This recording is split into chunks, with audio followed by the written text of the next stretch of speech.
TV. Today's episode 7, Monday Source. And this is a new, like I was telling you last week, this is a new series that I'm doing. And the idea is that I want to demystify as much as I can about the circadian lighting rhythm and the lighting industry. So what I had my idea was that I would use all my knowledge about source and my different episode theme and dissect the circadian lighting in all these different area to see how they would go. And this show will be approximately 3 weeks. So at first we're going to go with the easy, then we're going to get into the core and a little more information and application. So the next 15 episodes are going to be devoted to that. And today we start the show with like where does the circadian lighting really comes from? And it's important because if we don't understand that, what's happening is that it's hard to justify why do we need this, and where we're going to apply it, and why is it just not like a trendy thing, but a very intrinsical part of the human body, and also how it can help in many different cases. So when we think about today, everything attached to circadian lighting, people think that it comes from the lighting fixtures, and it doesn't. It comes from the human body, because the human body can read lights, and we have many instances where people go outside and their mood change and so forth. So the body is a big sensor. Our eyes are big sensors, and as we're going to learn, all these different components of our body and the hardware that's outside has an impact on how we are attacking our day, how we're going to, if we have extra fatigue, if we have whatever is happening, it all starts from there. And today, most lighting is speaking the wrong language. So, and it's not hard to understand. Some fixtures are very bluish, some are very warm, some are flickering, some are greenish, and our body gets all these different message, and of course it is confusing. So what we're going to talk about is that where does it come from, and where's the real problem? Like, let's talk about how the industry measure lighting, right? So in the lighting industry, we measure lumens, we measure CCT, which is some kind of measure for color. In our case, we're going to talk about cold and warm lighting. We're not really going to talk about specifics and degree Kelvin. We're just going to talk about warm and cold. And also, the other thing that we measure that's very important for some people is the amount of energy. Is it 100 watt? Is it 10 watt, 250 watt, 1,000 watt? So how does our body itself measure lighting, right? So basically, the industry giving us this set of data, and our body respond to the spectrum. When you go outside, different time of the day, you have different feeling and emotion. The timing, the morning sun, the sunset sun, the noon sun, they all have different timing, and they all have different spectrum. And also the intensity that our eyes are captivating. Uh, I work in Alaska for 2 years, and I didn't really notice. I was young, the syndrome of darkness, but it is quite something. And also, I would take a month of vacation in the middle of the winter, so that I would go in South America and Mexico or something for a month, and I didn't really care because I got my light back. But some people really they never have that, and that drove the market to develop some special therapy, some special lighting, and et cetera, et cetera. So the way we do this normally is that as lighting designers and an expert, I've been telling you for a couple weeks now, well, I would say almost a couple months, is that what we're measuring really is the amount of lighting that comes out. Why? Because we have a book called the from the IAS. It's called the Lighting Handbook, right? This is the first version, but we have a new version every once in a while. And in that book, all the level lightings are determined.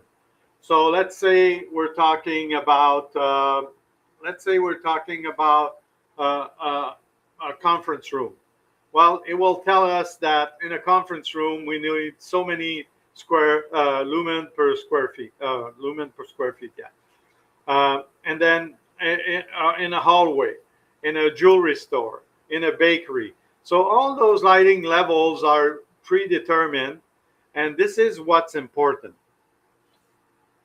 Our biology doesn't require the same, right? The human system doesn't work like that.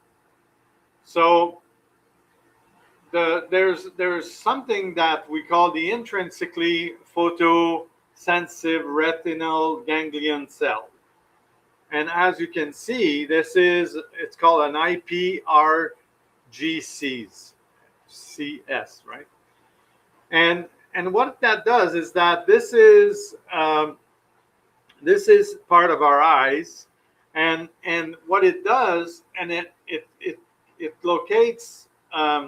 It's not for this is not meant for vision. This is meant for biological regulation. So basically, in our eyes, there's some sensors that not only tell our brain what we're seeing, but that are taking all these lights and helps regulate our body. So the cell, they don't see. They don't need to see. They're inside the body, but they need to have some sensor, and these sensors are also part of our eyes. So what's happening is that our eyes respond to certain color, and these color, how could I say, stimulate certain things. Just let's start with that. And during the daytime, let's say there's a certain frequency, the blue spectrum, it needs melatonin stimulus. So during the daytime, it tells us, okay, this is daytime, daytime shift, start to work. So what's happening is that the cells that needs to work, they get to work. So at night, what's happening is the reverse. So our eyes say, okay, now it's nighttime because of the color. We got the color signal. It's dark. The level of light is very low. So everybody out, now it's the night shift, right? So that's about how the circadian lighting work. So it's not really about only the color, but it's about the biological reaction that we get from our eyes to our brain, and and and the amount of data that is sent. If we are in because our body also holds time, so we don't really, like if we go into a tunnel, we know that we're going to get back to light. But when we go to nighttime, then we know that we're going to be a while um, for in the dark. So if that makes sense, right? When we are in the daylight, we have the full spectrum. It's very dynamic. We have the change of the sun and all that stuff, and we got the melantopic um, content that's reaching our sensor, and and when we're inside, this is not happening. So if you have a job that's inside and you don't have no window, you have a very, very narrow spectrum of light, right? Now, if you work into an office, and so now you have a very static lighting setup, meaning that you turn the switch on in the morning, you turn it off at night, and that's it. And there's no automation, there's no change, there's no color, anything. Uh, that's what you're gonna get, right? But if you so basically you have a very poor biological, alignment. You don't get any biological signal. So now, what does that do? How do we interpret this as material for what it has to do with circadian lighting? Well, when we talk about lighting, we have something that we call a CRI, a color rendering index, and the CRI gives us the quality, the visual quality of the light that we have. We also have what we call an SPD, the spectral power distribution, right? And this is what the spectral power distribution is, that's the amount of light that you're getting. And the last thing that we get from from from that is, like I said, is our melanopic DER, which is mostly the biological effectiveness. You can be in a place and do a task, and the lighting doesn't do anything. It's just there, and but you can be in a place where the light has all these specifics, and then your body is regenerating. So two light source can look the same but behave completely different to the body. So we can have a light source that does nothing, and we can have a light source that does everything. So that's what I want to talk about, and also that's what I realized that um, when I was doing my research on circadian lighting. That's what I realized that was important to talk about, because that also give us the data. Why do we have fixtures that are $5, and why we have fixtures that are $200 or $1,000? And I think with what we just talked about, now we start to see the justification. And how does that translate to us, or to production, or to a better, a more functional, staff? That's what we're going to look into these next show, right?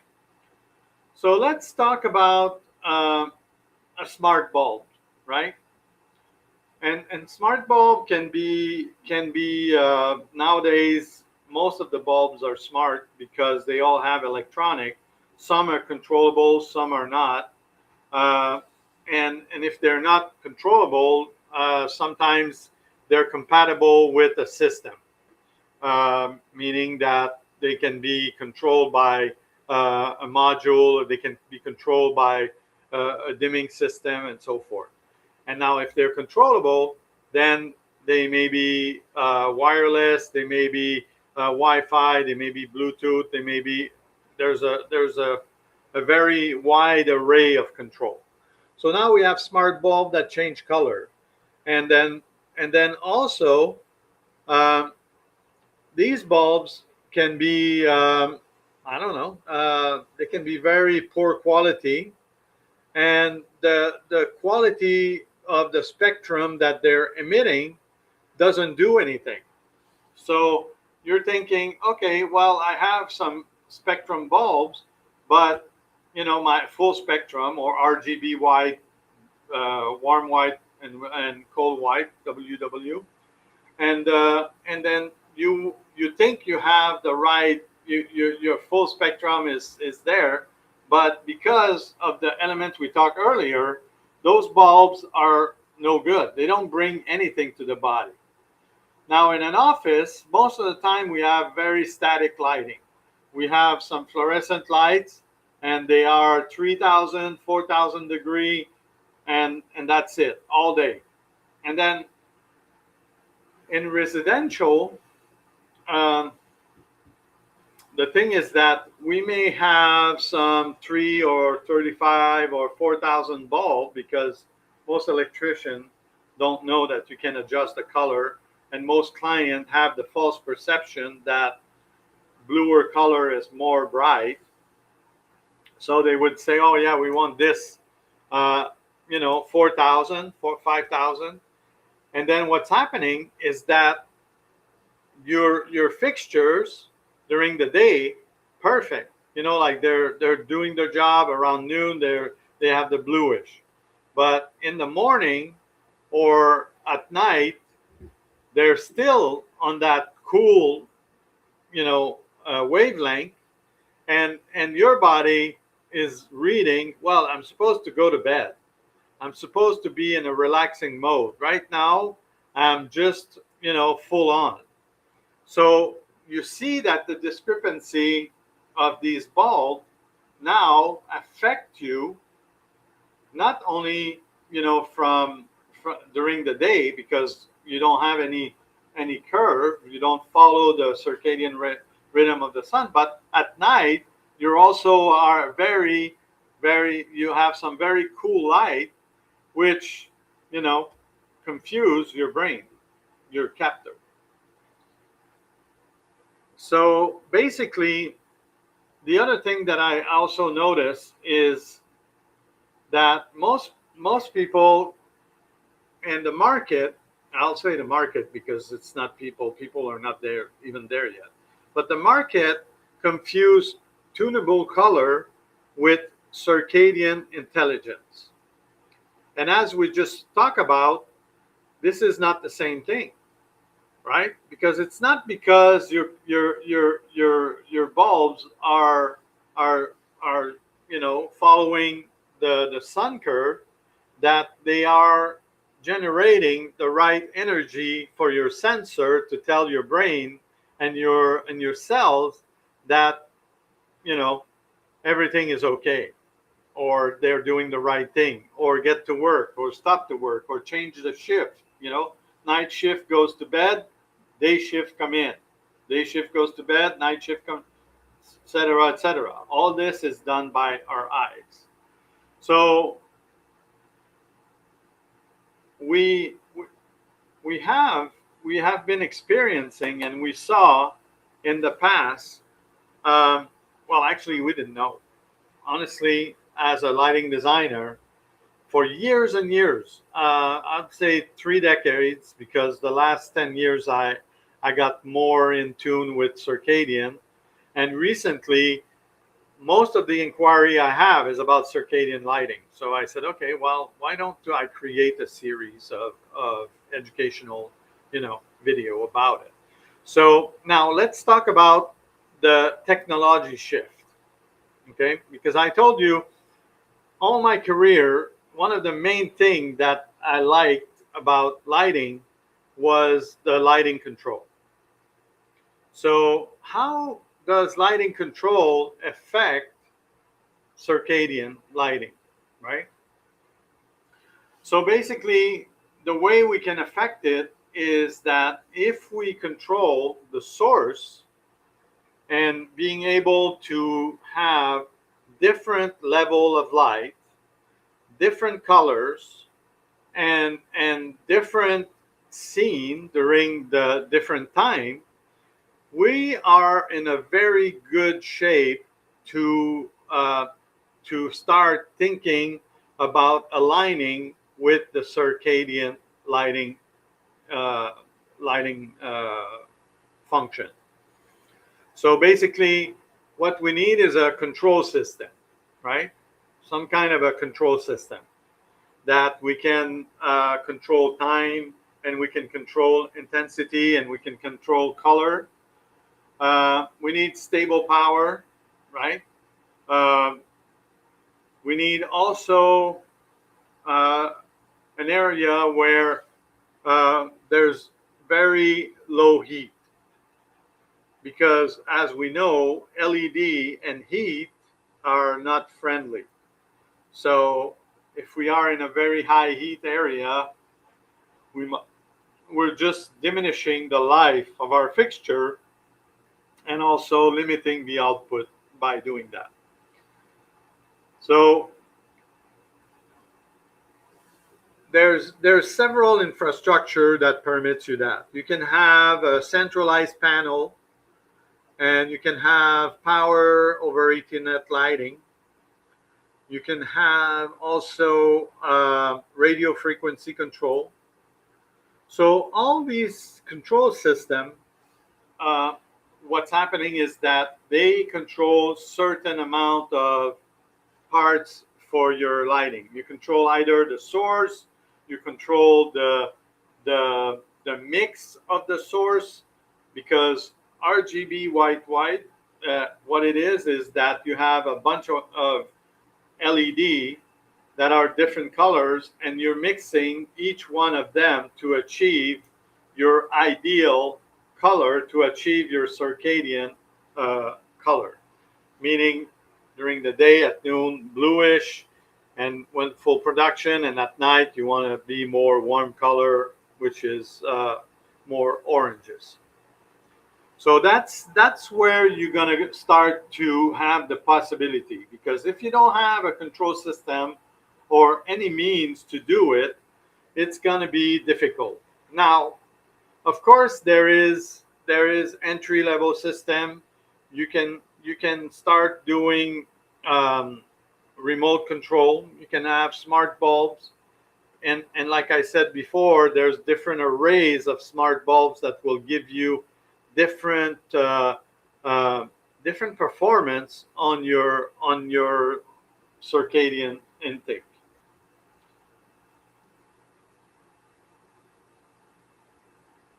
Now, where do we apply this? Because I get I was on a call last week, and people are like, "Bob, this is very nice and dandy, but where do we apply this circadian lighting, and how does it work?" Right?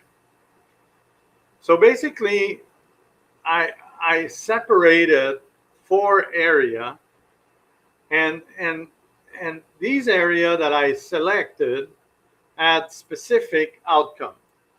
As an example, for me, uh, and that's just for me, workplace is would be a place where you want to have the maximum performance for circadian lighting.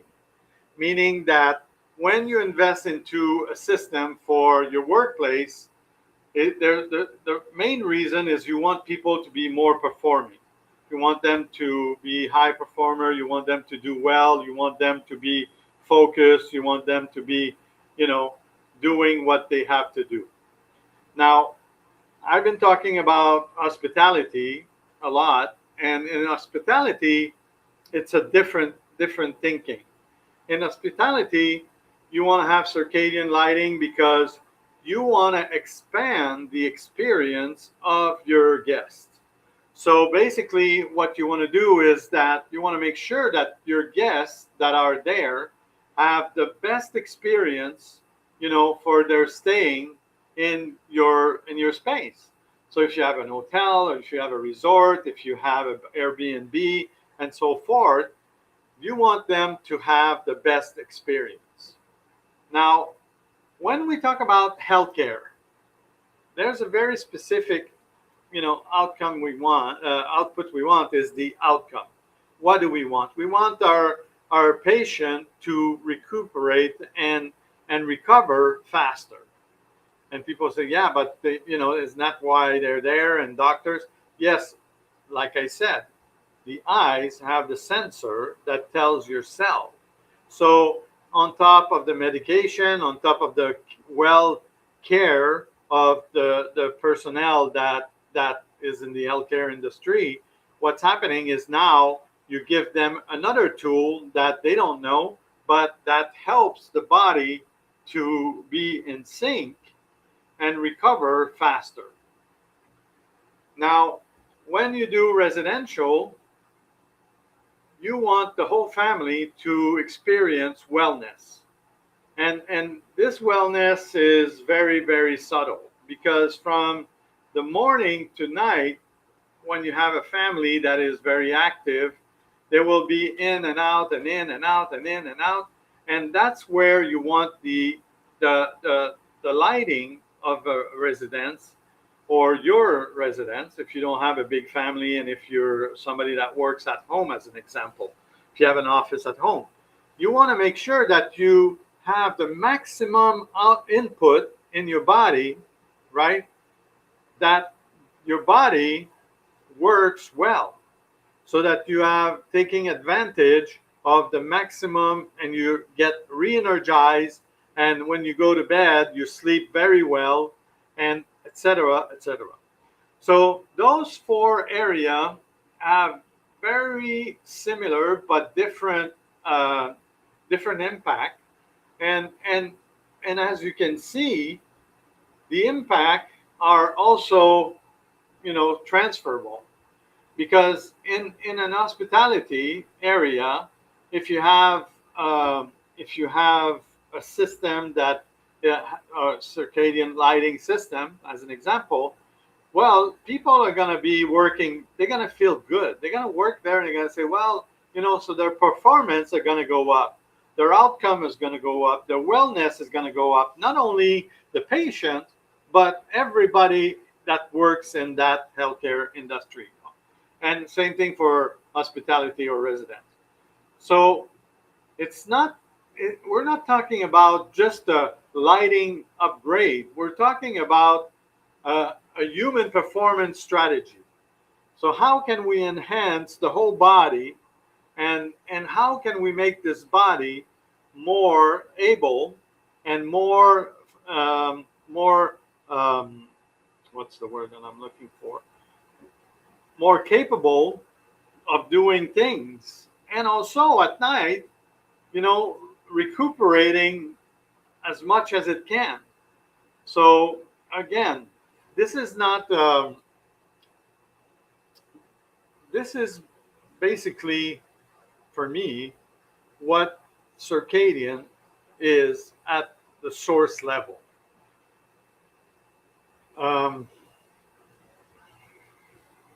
I get very passionate. I've been spending a couple of weeks putting this whole presentation together, and if you,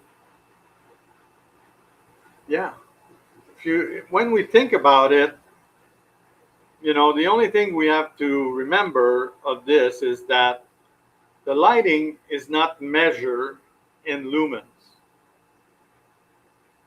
It's measured in what the body can consume.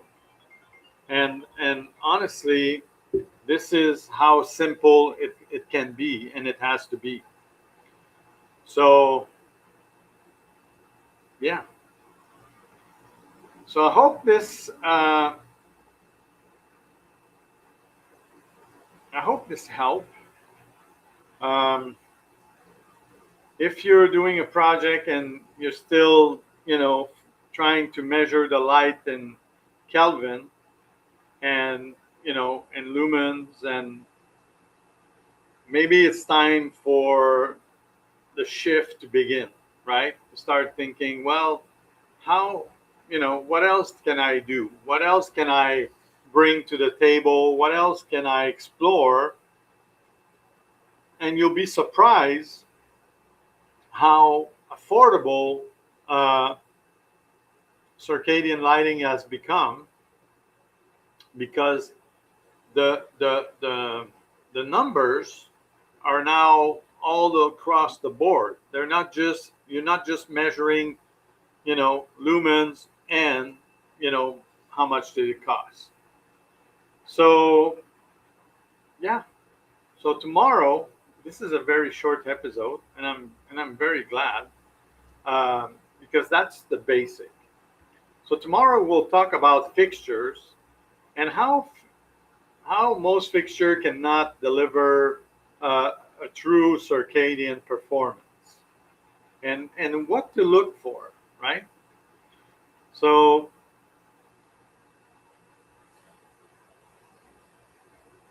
yeah, that's it. Thank you, and I'll see you tomorrow.